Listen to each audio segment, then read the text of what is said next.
or not whether to sign onto the bond. So we'll take a quick break. When we come back, I'll introduce the gentleman who I'll be having this discussion with before we go to the finance ministry. Do stay with us. We'll be right back.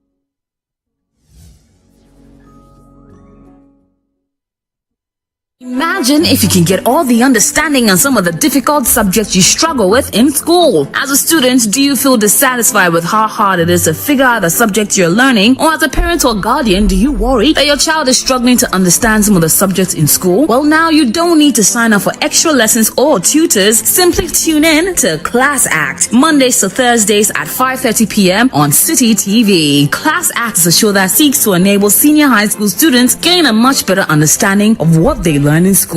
All you need is a TV, a chair, your notebook, and your pen. Get clarity on subjects such as maths, English, IT, and science. Class Act airs every Monday to Thursday at 5:30 p.m. on City TV on DSTV channel 363 and GoTV channel 182. Class Act is proudly sponsored by Vodafone Ghana Foundation as part of the Kindred Partners. Don't forget your pens, pencils, and your notebooks and tune in to Class Act only on City TV.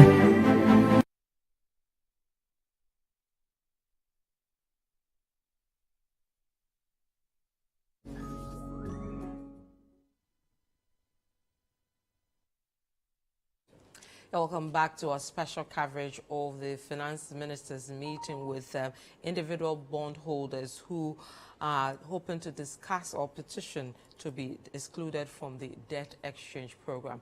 I'll be doing this today with Bernard Avle, who is the host for our City Breakfast Show on radio, also general manager here at City FM and City TV. Bernard, welcome. Thank you, Vivian. Right. I mean, under the circumstances, I mean, it's a new year. You're hoping to have, you know, positive news and all that. But unfortunately, developments around the economy has pushed all of us to discuss one critical thing, which is our debt. And there's been a lot of discussions around it because directly and indirectly, most of us find ourselves in that area. You know, your initial thoughts around this whole debt discussion, then we'll look at what the issues have come up with regards to this debt issue. Vivian, thank you. This debt exchange program has become the sort of central theme of a much broader issue of Ghana's economy. You know, we've been discussing the economy for the past few months. The budget was read with all the controversies in Parliament. And I think the precarious state of the economy of Ghana is not lost on anybody. But the IMF program announcement was one of the main watersheds where, because the staff team, after reviewing our numbers, said that they were going to initially agree to a program, a lot of people were optimistic that it appears they've seen some light at the end of the tunnel. Because initially, people were not even sure if the IMF was going to even give us a program, the $3 billion that they were going to give us. But what we were made to understand was that that IMF staff agreement was premised on government doing what is called a debt restructuring. Now, when the IMF comes to your country, they look at the numbers and they look at whether the amount of money they will give you in terms of a loan or a program, you have the numbers to pay for it. So in certain countries, they do different things. For example, in Egypt, Egypt's currency is set by the central government. So they don't have a floating exchange rate regime. One of the conditions for which the IMF gave Egypt, incidentally, the same $3 billion, was for Egypt to do what is called a market-driven exchange rate. That led to the Egyptian pound falling rather drastically, but at least it gave up the space for the IMF to come in with their money. In the case of countries that are highly indebted like Ghana and Zambia and Sri Lanka, what the IMF would do before agreeing to a program, and the program essentially is a loan they will give you, was to do what is called a debt sustainability analysis. They will look at the amount of money you're getting by way of your revenues and look at the amount you can use in your debt servicing. Now, if they find that the places you are cutting are not enough for you to pay back the debt within the period that they'll give you the debt, they will not give you a program. So basically, IMF is like somebody coming to you and saying you need a loan, I'll check if your inflows and your outflows are enough to pay for the loan. So when the DSI is done, when Ghana's debt analysis was done, it was quite clear that our debt was not in a sustainable place. Yeah. Now, if your debt is not sustainable, there are a couple of things you have to do. You obviously have to make cuts to your expenditure to free up space to pay for your debts. But because our debt was beyond unsustainable, it had gotten to a place of high debt distress, we were advised to do what is called a debt reprofiling, or essentially we are going to default on our debts. Yeah. Now, our debts are divided into domestic and foreign debt. So there has to be a combination of deferring payments of domestic debts and foreign debts.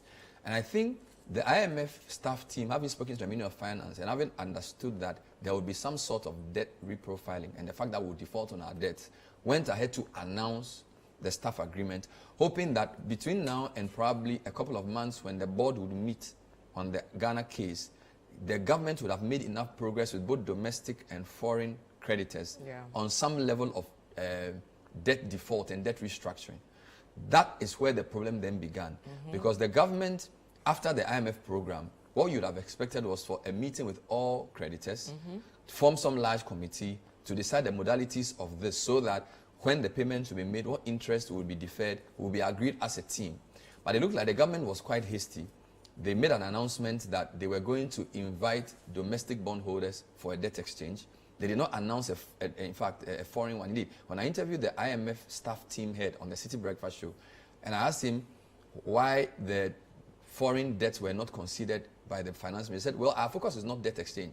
Our focus is on debt sustainability. So whatever the government will do to make sure it pays its debt, we don't have any problem there. So the first mistake was the government then announced or invited domestic creditors to come for a debt exchange without inviting or telling us details of the foreign creditors and what they would do. Then the announcement was also made without necessarily the input of these people who government owes.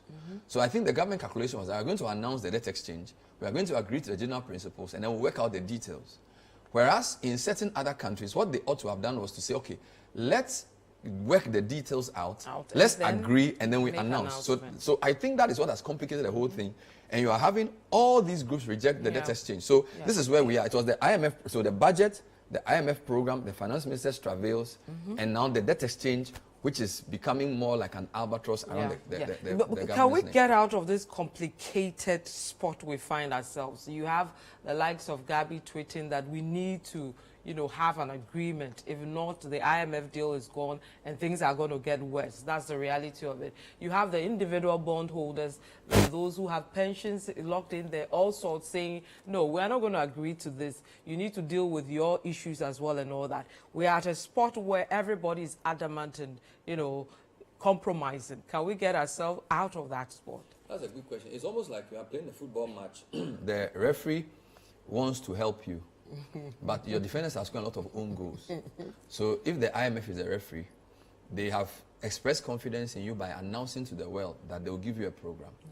Now, mind you, when the IMF made the announcement, we hadn't shown any serious evidence that we were necessarily on the path of reform to the public. Although in their meetings and discussions, they realized that there was some way forward. Okay. Then we did not even wait for, or we did not engage foreign creditors to tell them what our real intention was. But the IMF still went ahead to announce that they'll give us the money. And when they did that announcement, we had relief. The city that was falling quite seriously slowed down. A lot of our numbers started picking up because that announcement was a vote of confidence by the IMF. So this is the referee saying, I think this team can still do well. Giving a hint to the captain that, Charlie, get your defenders in order. Close your ranks. But it looks like the captain didn't listen. Because the captain still went ahead. And the first thing he did was to make an announcement without necessarily going through all the engagements. Now, Vivian, if you look at the nature of Ghana's debt, and I'm sure your producer can put it up, there's this slide that the government has put out. Who holds Ghana's domestic debt? We'll break it down. And then who holds Ghana's debt? Those slides show you the key people who should have been engaged prior to the announcement. So, for example, commercial banks hold 33% of government's domestic debt. Other firms and institutions hold 25%. So banks and firms together hold about 58% of the debts. All right. Then you have foreign investors holding 9% of our domestic debt.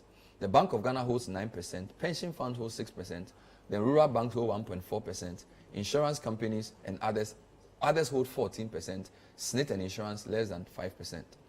Now, these are the groups that ought to have been spoken to, possibly in private, in camera, before the announcement of a debt exchange. Yeah.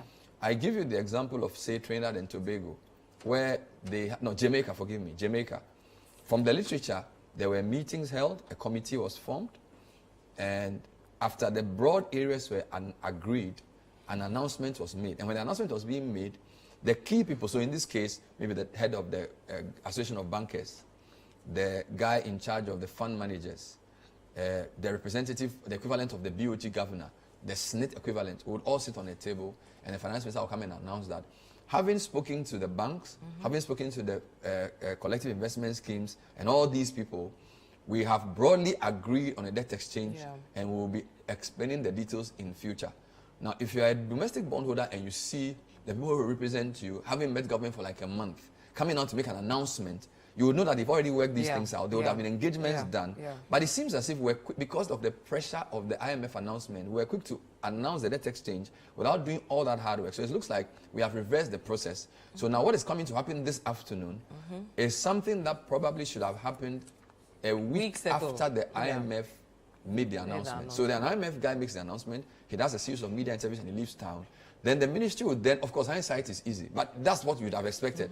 That then they will have all these meetings, probably put them live on air like they are doing now. Finance ministry will call bankers, have a meeting with them, present his numbers, they will present their numbers, we'll come to conclusion. Pension funds will come, we have our meeting, we'll do our numbers. When we finish, we'll have a big meeting for all of us to agree that these are the things we want to announce. Then we go ahead and announce it. Then the announcement becomes a formality. But in Ghana, I think the people who are advising the Ministry of Finance miscalculated the strength of civil society and the fierceness of the resistance they would face. So now you have groups that didn't even have the balls to oppose government in the past, now coming out. In fact, there's an infographic that City Newsroom did. In the first 2 weeks of the announcement, the number of bodies that came out to oppose the debt exchange is very serious.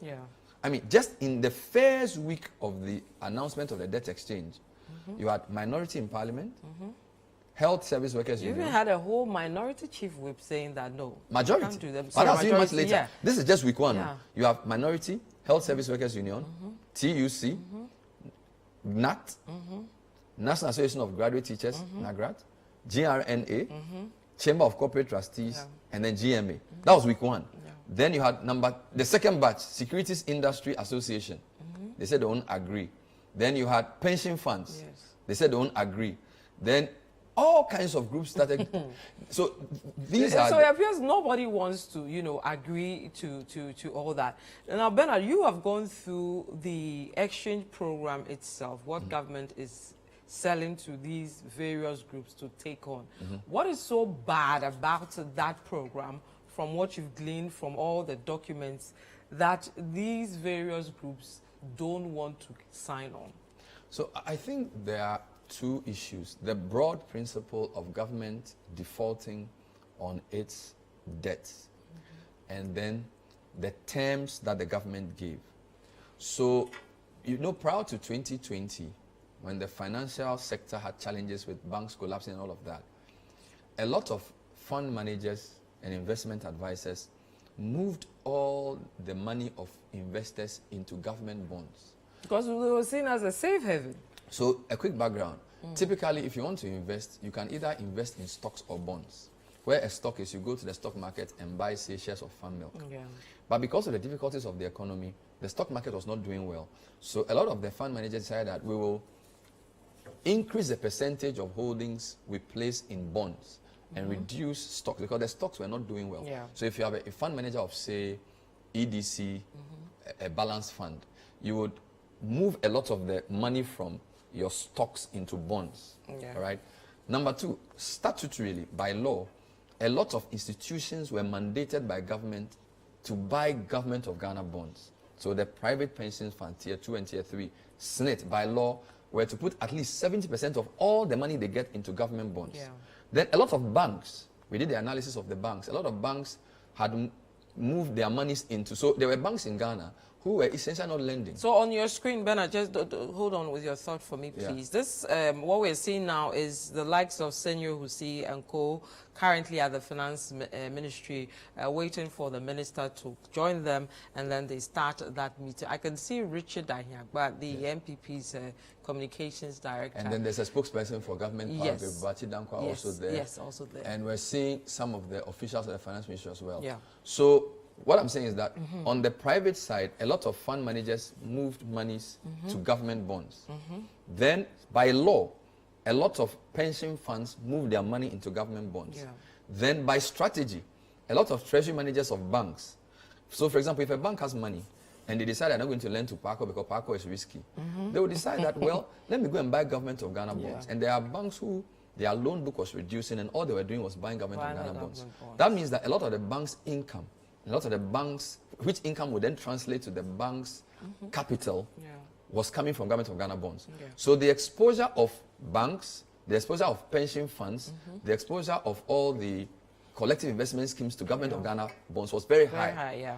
So if you say you are going to do a debt exchange, you need to look at the effect of saying you will not pay based on the terms that the people came for initially on all these bodies.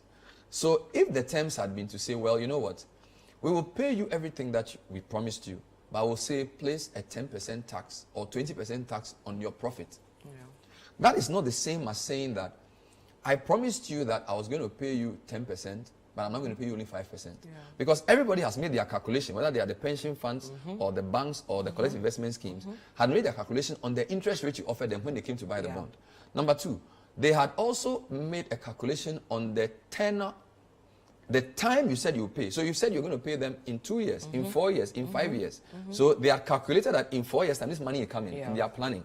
Now you're saying, I'm going to pay you back and I'm spreading it to 15 years. So you see the problem? The level of interest they will get, you flattened it. Yeah. The amount of money you're going to, the time you're going to pay. The time you've prolonged it. Then you make the president announce that, oh, we are not going to give any haircuts. Because in your view, once you don't touch the principal, it's not a haircut. But that's not even correct. Yeah. Because based on all that we know, even the principals will reduce. So the reason why these groups are opposing this is that the terms are inimical. And I'll use a very simple term. When you go and lend to government, there's something called the yield curve. All right? You expect that the longer term, so if I give you money for 2 years and you pay me 8%, if I'll give you the money for 10 years, I expect you to pay me more because I'm reposing more confidence in your ability to pay. So you reward long term and you punish short term. Yeah. Now, if you look at the original 4 bonds that the government created, 2027, 2029, 2032, 2035, it was flat, apart from, in fact, between year 0 and 2025, if you took for your money, Nothing. no interest. Yeah. Then the first 2 years, 5%. Then the next 10%, 10%, 10%. That's a flat curve. You expect them to say, okay, you say you won't pay me now, no problem. If I come for the money in 5 years, give me 3%.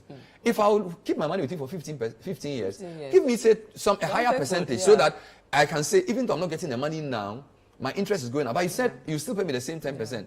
Do you understand my point? And the way they even broke down the ratio of the hand, so if I have 1,000 cedis with you, you give me 19% in 2 years, you give me 31% in 4 years. It was just not making sense. So a lot of the banks felt that their profit was going to go down, their capital was going to be impaired. A lot of the fund managers didn't know what to do. A lot of the pension funds didn't know what they would do if pensioners are due. Because if a pensioner has put his money with SNIT or with Axis pensions, and is expecting to retire in 3 years, and then you say we are going to pay your money in 15 years. So do you get me? So the terms were not favorable based on the tenor and the interest. That is why all these groups opposed it. Credit to government.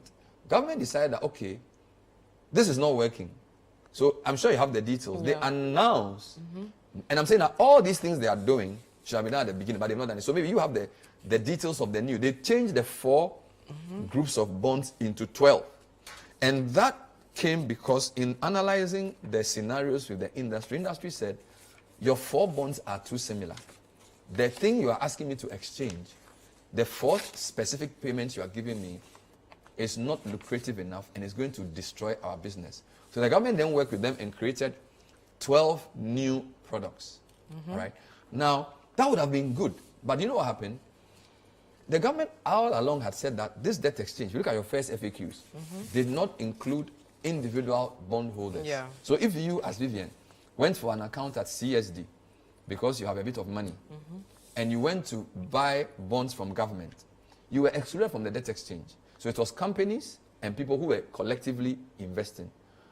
They've given us 12 bonds in place of the 4. Then they say, oh, by the way, people who have come for individual bonds will also be included. So it's basically one step forward, one step back. And from a political strategy perspective, that was the death knell for the debt exchange program, because it's one thing dealing with identifiable institutions and negotiating with them because you have regulatory power. For example, you can say to banks, I will lower the minimum capital requirement or the capital adequacy ratio. You can tell insurance companies, I will bring in 1 or 2 laws to mitigate you. So even though, so that would have been easier to manage. Yeah. But now you have individual debt bondholders. They are not businesses, they are individuals. Some people have taken all their pension money and invested it in bonds. Some people have sold their houses and invested it in bonds. Some people have salvaged all they could salvage from the previous crisis and invested it in bonds. All of a sudden you say they are also to come and do debt exchange.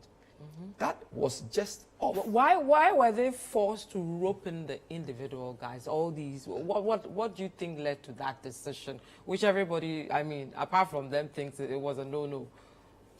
You know, there are 2 schools of thought here. Some people think that when the debt exchange was announced and individual bondholders were excluded, some people said because individual bondholders tend to be wealthy people, the debt exchange was regressive. I.e., if you are a poorer person, you are more likely to be part of a collective investment scheme where you've given some small money to Data Bank or EDC and they've added your money to other people's money and they've gone to buy bonds and shares. But that if you have enough money to go and buy bonds yourself, it means you are rich. So some people said the government was favoring the rich. Some people even cynically said because a lot of the people in government may be wealthy, they had individual bonds and therefore they excluded themselves. So I feel the government felt the pressure, no, we have to include all these people. Number 2, I think when they created the 12 new bonds in place of the 4 originally offered, they felt that the terms were varied and favorable enough to lure individual bondholders to also come in. So that's the second view. In fact, there's a third view, which is the cynical political view, which people were espousing on the City Breakfast Show 2 days ago, that they felt that some people who had opposed the finance minister and who were becoming problematic to government's agenda had a lot of money as individual investors in bonds. And the government wanted to invite them to the exchange program to reduce the amount of money they had to be doing the mischief they were doing around. So that's the third view. I don't have evidence to support the third view. But I think, you see, when a president speaks, we must not let the president be contradicted. The president said there will be no haircut. You shouldn't let the information minister come and say, oh, by the way, that refers to interest, that refers to principal.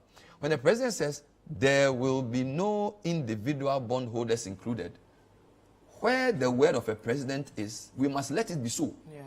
But to turn around and say, oh, even though the president said it, now that we vary the terms, we'll bring, so you've lost credibility.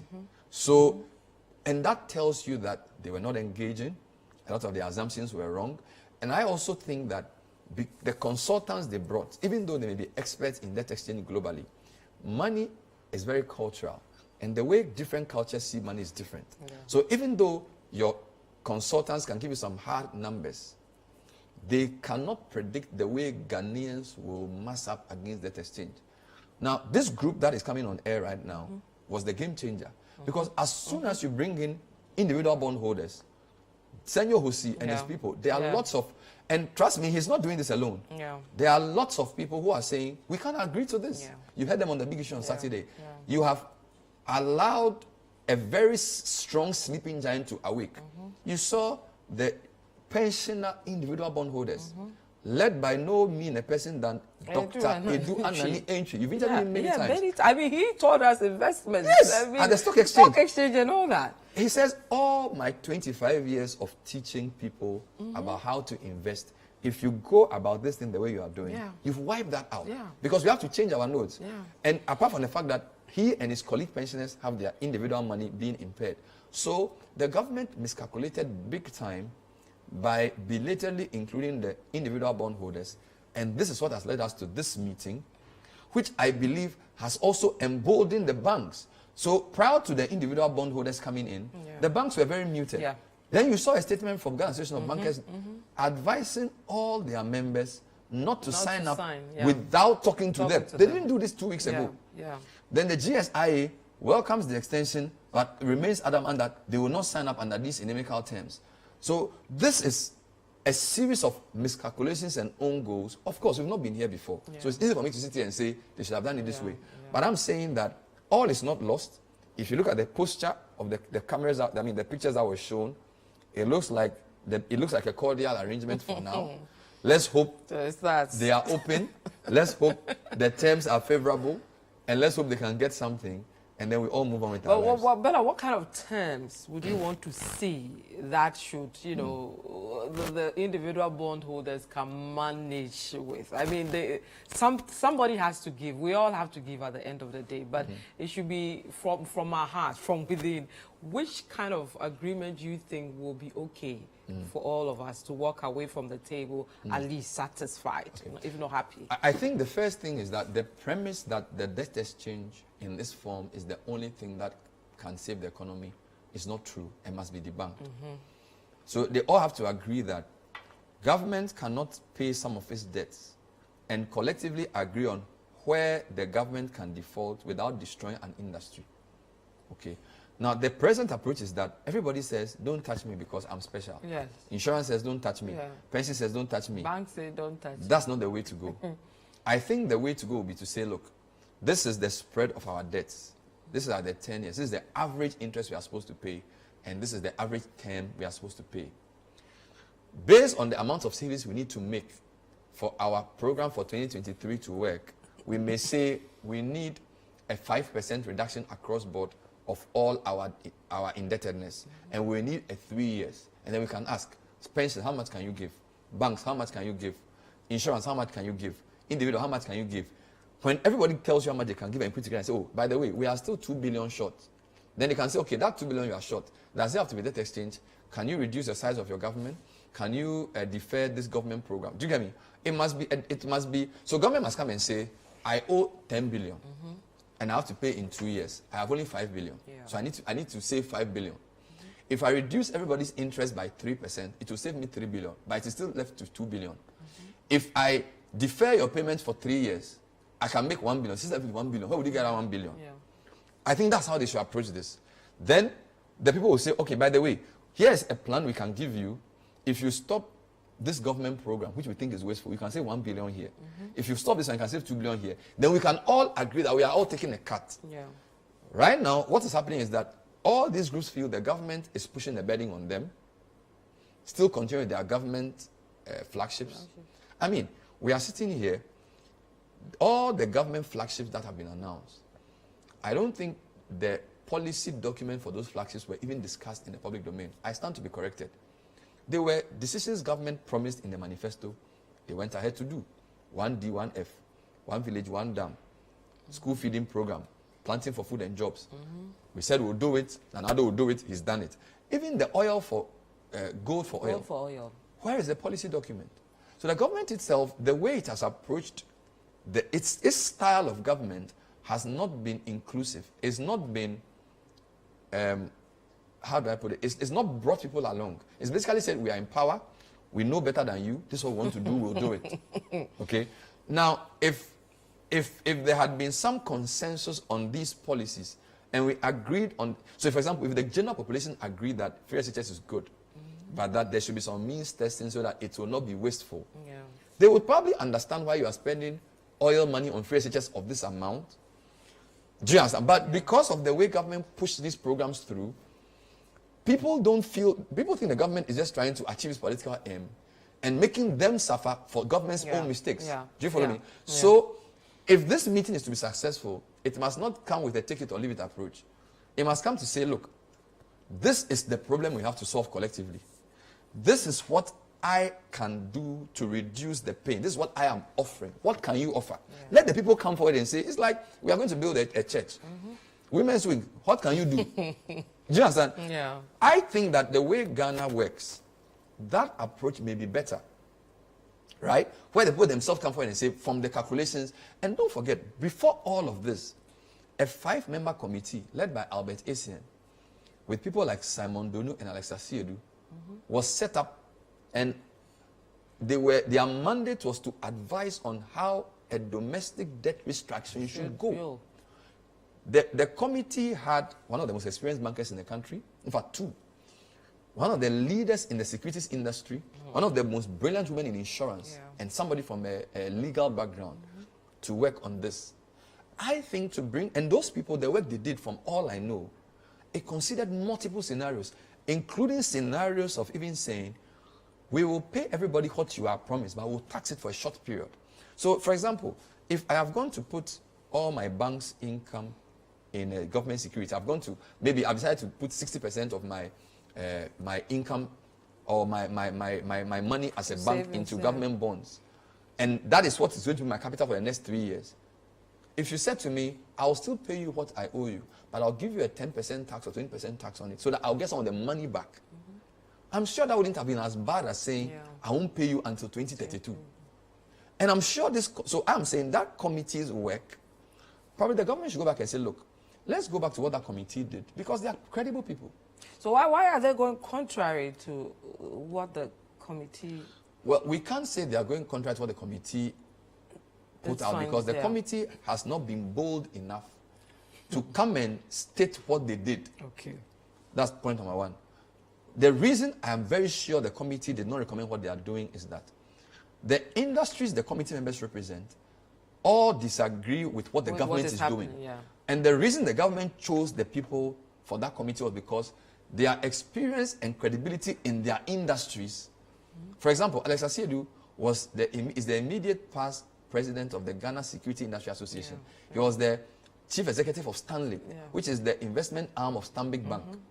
Almost all the events I go emceeing that sector, he's the guy who gives the keynote address.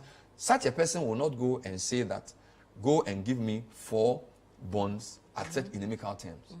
So the reason we are sure that this is not what the committee recommended is that all the initial package is inimical to the industries that those people were put there to protect. Number 2, because the terms of reference was for them to advise government, it was advisory. So the government can decide not to use what they did. So it could have been a window dressing to say, let's get some credible people, let's give them some public work to do, let them do whatever they will do, but we'll go and hire. And I know for a fact that the government of Ghana is working with Lazar, which is a globally recognized institution that has helped other countries to do debt exchanges. I know they worked in Ecuador. Now, what Lazar is pushing is not what the 5 people I know would have pushed. Okay. Now, I think because of the way government works, these 5 people cannot publish their reports. And I appeal to them on the breakfast show that if you feel that your credibility is being damaged, put out at least the salient highlights of what you did in that committee so that we can all compare. I hope the domestic bondholders meeting the Minister of Finance can at least draw from the experience of those 5 and come up with counter proposals based on what those 5 people I am sure recommended, which will not have led to the level of chaos and confusion and the level of back and forth that we are seeing. This vacillation is completely not acceptable. So we are seeing on our shots on our screens, the finance minister himself is in now, exchanging some pleasantries with the individual bondholders and many other people that have gathered there, including some personnel from his ministry, some government officials, as well as some party officials from the ruling government, among others. So immediately he starts, we'll give you the sound to that, and then we take off from there. If you're watching us, this is City TV. If you're listening to us, you're live on City 97.3 FM. From City TV, we're coming to you from our studio, which is at 50 Lahanson Lane at Tessano here in Accra.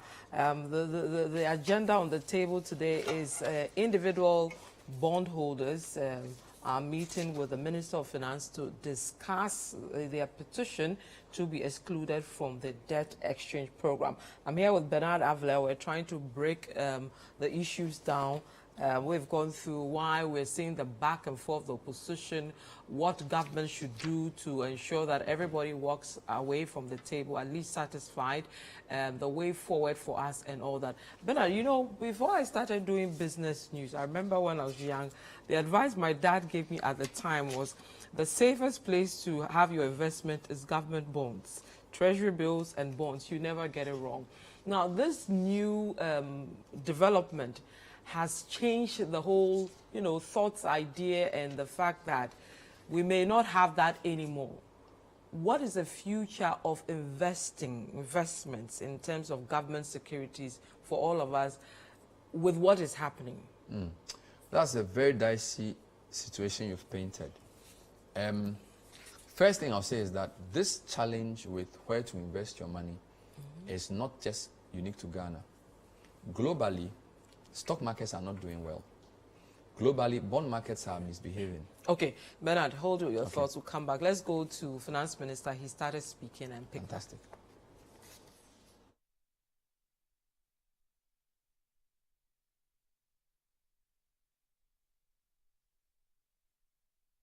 Start.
Introductions. So I'm Ken, Deputy.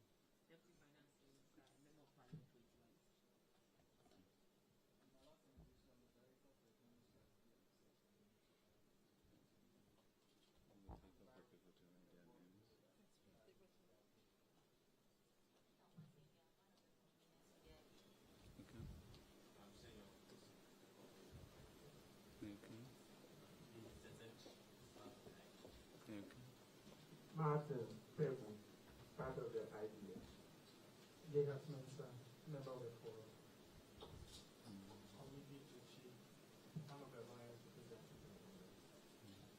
We have a bit of a technical hitch. We'll get the sound immediately.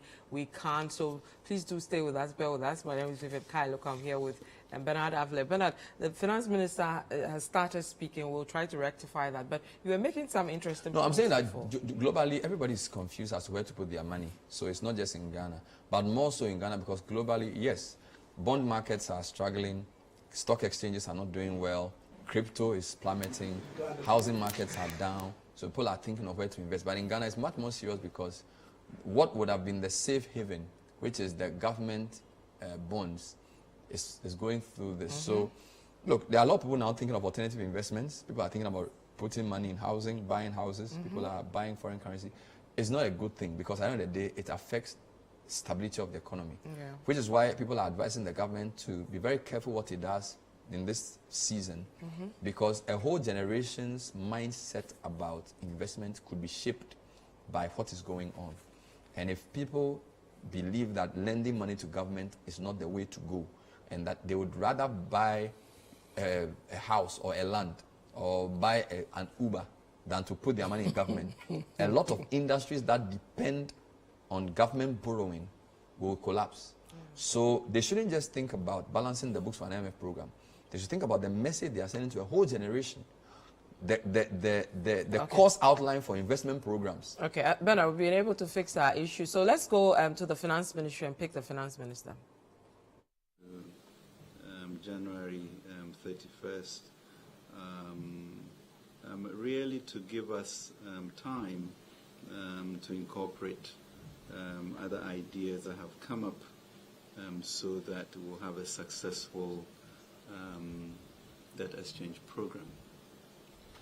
The exchange program, I think we had targeted something like 80% participation as a way to get enough to ensure that we are within the perimeter. But as long as we are able to be in the perimeter of 55% our debt to GDP, we should be able to go forward with it. So I think one of the things that should really be clear to all of us, category that it is a voluntary program. A voluntary program and expectation, when we say 80% participation, that some people may choose not to participate. So that should be very factual for everybody. The question really becomes that given the state that we are in with the economic crisis, as Prof. prayed us in, what is it that we all can do to make sure that this happens? And what is it that we do to make sure that we are alive after it has happened? And so, therefore, we have proposed a program in which there's been a lot of pushback and very high decibel level on some issues, and really part of that informed our decision to postpone it to January 31st. I think the challenge for us going forward really is how do we balance the current crisis with our own needs to also ensure that the community is kept alive, even as individuals are kept alive. And that is a challenge that we have. So the issue of standing behind individuals, fighting for rights as are perceived, I think it's a very fair thing to happen in any democratic, progressive society. I think the challenge, for us is where do we draw the balance, and how do each of us in the various categories contribute to ensuring that the community does not die off. And in that milieu, what is most sustainable for all of us to go forward? Would we have different ideas as to how to structure it, etc.? That everybody will have ideas. But in the end, we have to make a decision that makes sure that the individual is alive and the country also is alive. I think fortunately for all of us, unfortunately, we all got a glimpse of what happens when there's uncertainty and disorderliness last year, with a steep decline of the foreign exchange and a sense of directionless. Once we were able to secure the staff level agreement, there was a sense of calm and certainty. So the challenge for all of us who are contributing to this exercise to make sure that everybody participates in a way, or that nobody carries too much of the burden, is how do we balance to ensure that the community remains for all of us to work with. At the same time, all of us are able to be alive through the process. And that's why, I'm really pleased that we can have this conversation today, take ideas, share them, and see how the Republic will still be standing, after this. And it has many, many, many facets to it. We've been talking with the unions, etc. There are issues of structural changes that must happen There are medium-term, long-term issues that we have to contend with. But the debt program we must do. How we do it with different ideas involved.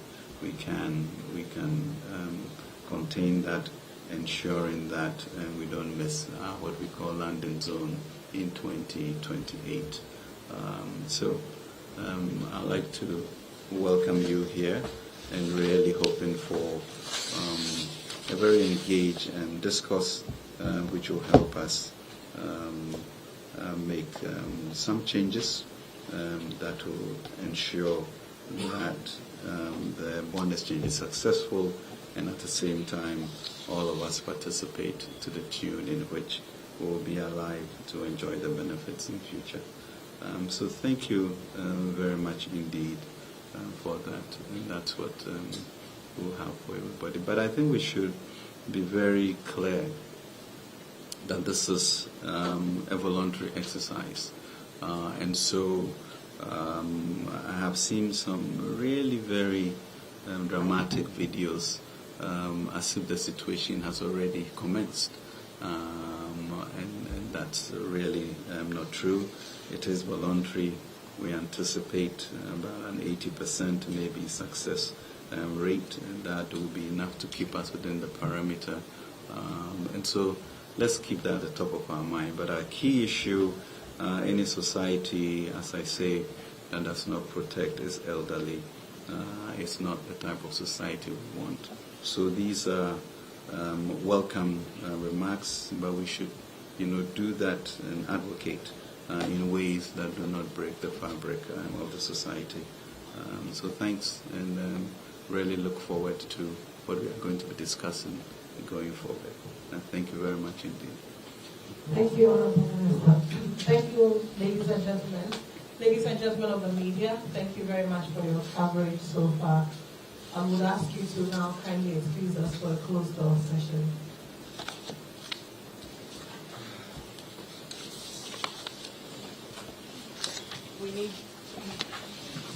We need just about 40 to 45 minutes for us to be able to have a free discussion. Yes, you may come around. Thank you.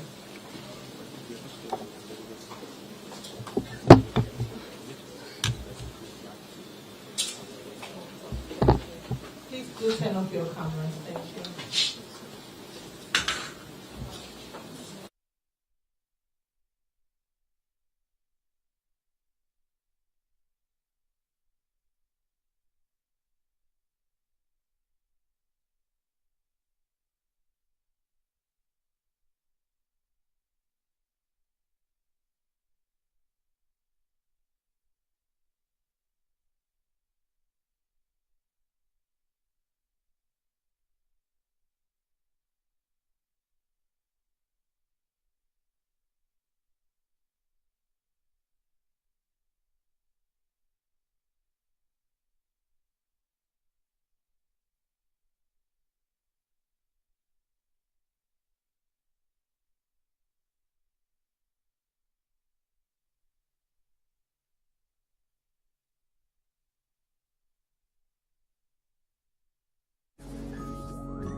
So just gone by, Finance Minister Ken Ofori-Atta giving some remarks over the discussions expected to be for him to have today with individual bondholders over the way forward, over their petition to be excluded from that debt exchange program. We're told that meeting is going to take off for 45 minutes, after which they'll come and give their announcement. I'll pick Bernard's thoughts on his initial remarks, and then we'll wrap up from here. And then when they're done with that meeting, we will return and see the way forward on that. Bernard? Yeah. So I suspect they want to, they don't want to create a spectacle. So if you listen to the Individual Bondholders Forum and the releases they've sent, it's very clear the position they want to articulate. And I'm sure we've discussed this. So I feel the ministry does not, even though they invited the media to cover, They don't have the confidence that if they did a live event in front of media, this will go the way that they want. So they probably want to have the meeting behind closed doors, then announce whatever they agree. And I feel that's, for me, there's nothing exciting about that. Yeah. But at least we know what the bondholders have said. The important thing was that the minister said this is voluntary, and that's very clear. If you read the Attorney General's advice on 18 November, it's been very clear that there were no collective action clauses. So the government cannot unilaterally change the terms of the bonds. And I think that's the premise that we are going. So we've also seen that individual bondholders suggest a number of ways they think government can exclude them and still succeed in their debt exchange program. They've said, for example, that they think the government should review their capital expenditure for this year of 27 billion, and that the amount they are owed is only 6.6 billion, and they should be excluded. For me, my disappointment is, you see, government is meeting those who shout the loudest. So they met the unions, the unions, the pensions, and they say, oh, pension funds will discuss, individual bodies will discuss. So it's almost like if you can make a lot of noise, they'll meet you. They should meet everybody. Yeah. You cannot achieve this. Bryce Simon wrote an article and said, government's divide and conquer approach is failing. You see, if you have a problem with 5 of your children, somebody needs a bicycle, somebody wants school fees, somebody wants to buy a new football, and you meet everybody and you have their individual concessions with them, you may think you are succeeding. But if you meet everybody collectively, then we can know what the full picture is. So my prediction is that they may come up with some statement that they have come to some agreement with individual bondholders. Other groups will still keep shouting. It will not solve the problem. You wait and see. So they will come up with, oh, we have agreed on this. Some group will come and say, we want our own. Because in Ghana, one of the things that motivates economic actions is envy. It's like, individual bondholders have been excluded. So for me, I don't see how this is the solution. It may be a temporary relief. The pressure may reduce because the bondholders may get something. But if you look at the overall 80% target they want to achieve, meeting specific groups one-on-one in camera, I don't know. I don't think it will work. So we'll see. So when they come back, we'll see what we can do. Okay, so you're watching us from City TV. If you're listening to us, that is City 97.3 FM. The finance minister has started his meeting with individual bondholders. That meeting is expected to last 45 minutes. So we'll take a break for 45 minutes. Normal programming will continue both on radio and TV, after which we'll come back and let you know what came out of that meeting. Thank you so much for being part of this special coverage of this meeting. My name is Vivian Kailoko, here with Bernard Avile. Bye.